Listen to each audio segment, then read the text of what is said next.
એટલે અમે દરરોજ અહીંયા બેસતા આવીએ છીએ, એટલે અમને આ નજરમાં આવ્યું ત્યાં 10-12 વર્ષ ત્યાં જે આ પુલ બનેલો છે જાજા વર્ષ ત્યાં, એનો મલબો તમે જોવો ને તો ડુંગર થઈ ગયો અહીંયા.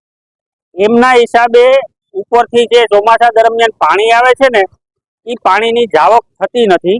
એમના હિસાબે આજુબાજુના વિસ્તારમાં પાણી ફરી વળે છે અને અનેક ઘરોની અંદર નુકસાન થાય છે ને નાના મોટી કોઈ માણસને મેડિકલમાં કે જ્યારે ઓચિંતું જવાનું થાય ત્યારે બહુ ગંભીર પ્રશ્ન થાય છે. એટલે મારું સાગરભાઈને કહેવાનું છે કે પહેલા તમે મોન્સૂન કામગીરી જે હાથમાં લીધી ને એમાં પહેલા મલબો હટાવવાનું કામ કરો તો 50% સંપૂર્ણ પોરબંદરની મોન્સૂન કામગીરી પૂરી થઈ જશે.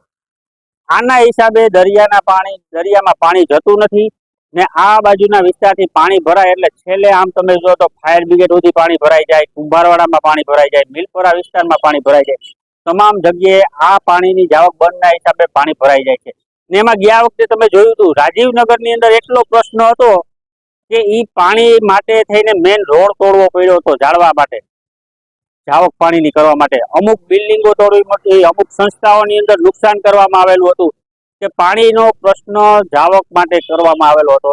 ને અત્યારે તમે જુઓ તો આ કામગીરી પૂર્ણ થાય ને એટલે રાજીવનગરનું 25% કામ પૂર્ણ થઈ જાય, આ રોડનું કામ પૂર્ણ થઈ જાય ને સમગ્ર પોરબંદર વિસ્તારનું 50% મોન્સૂન કામગીરી સંપૂર્ણ પૂરી થઈ જશે. એવી મારું સાગરભાઈને નિવેદન છે કે વહેલામાં વહેલું આ કામ પૂર્ણ કરો તો પોરબંદરનું 50% કામ હલ થઈ જશે.